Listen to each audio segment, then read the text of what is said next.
ಯಾವ ಊರು ಸರ್? ಹಾವೇರಿ. ಹಾವೇರಿ. ನೀವು ತೊಗೊಂಡಿರೋ ಹಸು ಇದು ಏನು ರೇಟಿಗೆ ತೊಗೊಂಡಿದ್ದೀರಾ? ಇದು 150. ಹೌದಾ? ನೀವು ಹಾವೇರಿ ಸರ್. ಹಾವೇರಿ, ನಿಮ್ಮದು ಹಾವೇರಿ ಅಲ್ವಾ? ಚೆನ್ನಾಗಿದಾವೆ ಹಸುಗಳು? ಚೆನ್ನಾಗಿದೆ ಸರ್. ಇಷ್ಟ ಆದ್ವಾ? ಇಷ್ಟ ಆಗಿದೆ. ಸಾಕ್ತೀರಾ? ನೋಡಿರಿ ಹಸು ಹೇಗಿದೆ, ಲೈವಲ್ಲಿ ಕಾಮೆಂಟ್ ಜನ ಹೇಳ್ತಾರೆ ಈ ಹಸು ಹೆಂಗಿದೆ, ಸಾಕಾಣಿಕೆ ಹಿಂಗೆ ಇರಬೇಕು. ಇದನ್ನು ಸ್ವಲ್ಪನೂ ಡೌನ್ ಆಗಿಬಿಡ್ಬೇಡಿ. ಬಾಕಿದು ಏನಾದರೂ ಫೋನ್ ಗೀನಿತ್ತು ಅಂದರೆ ಇದು ವೀಡಿಯೋದಲ್ಲಿ 1 ತಿಂಗಳು ಒಳಗೆ ಕರು ಆಗುತ್ತೆ. ನನ್ನ ವೀಡಿಯೋ ಇವತ್ತು ಅಪ್ಲೋಡ್ ಆಗುತ್ತೆ, ಅಲ್ಲಿಂದ ಡೇಟ್ ನೋಡ್ಕೊಳ್ಳಿ. 1 ತಿಂಗಳು ಮ್ಯಾಕ್ಸಿಮಮ್, ಇದು 1 ತಿಂಗಳು. ಇದು 10 ದಿನದೊಳಗೆ ಕರ ಆಗುತ್ತೆ.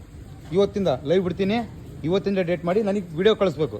ನಾವು ಸುಳ್ಳು ಹೇಳ್ತಿದ್ದೀವ ನಿಜ ಹೇಳ್ತೀವ, ಡೇಟ್ ಕರೆಕ್ಟಾಗಿದೆ ಅಂತ. ಯಾಕಂದರೆ 1-2 ದಿನ ಕಡಿಮೆ ಆಗ್ಬೋದು, ಬೇಗ ಆಗ್ಬೋದು. ಇದು 1 ತಿಂಗಳು ಮ್ಯಾಕ್ಸಿಮಮ್ ಹೇಳ್ತಾ ಇರೋದು. 1 ತಿಂಗಳು ಒಳಗೆ ಆಗುತ್ತೆ. ಯಾಕಂದರೆ ನೀವು ಹಾಲಲ್ಲೇ ಗೊತ್ತಾಗ್ತಿದೆಯಲ್ಲ.